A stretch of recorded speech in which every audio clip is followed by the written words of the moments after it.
एक बार भगवान गौतम बुद्ध अपने शिष्यों के साथ किसी पर्वतीय स्थल पर ठहरे थे।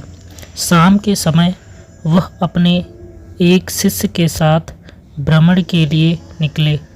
दोनों प्रकृति के मोहक दृश्य का आनंद ले रहे थे।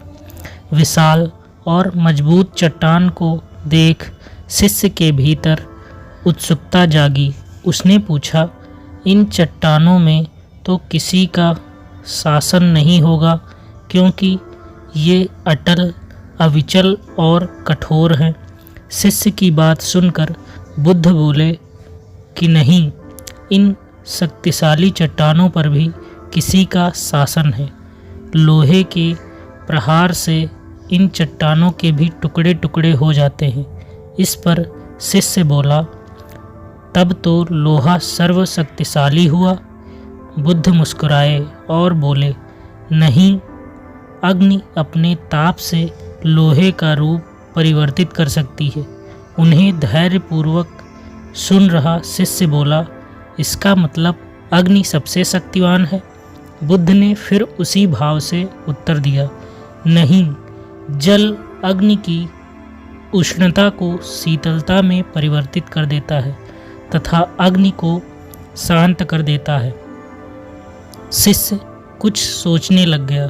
बुद्ध समझ गए थे कि उसकी जिज्ञासा अब भी पूरी तरह शांत नहीं हुई है। शिष्य ने फिर सवाल किया, आखिर जल पर किसका शासन है? भगवान बुद्ध ने उत्तर दिया, वायु का।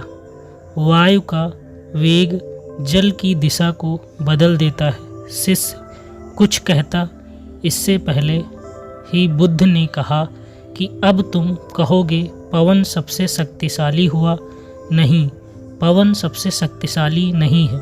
सबसे शक्तिशाली है मनुष्य की संकल्प शक्ति, क्योंकि इसी से पृथ्वी, जल, वायु, अग्नि इत्यादि को नियंत्रित किया जा सकता है।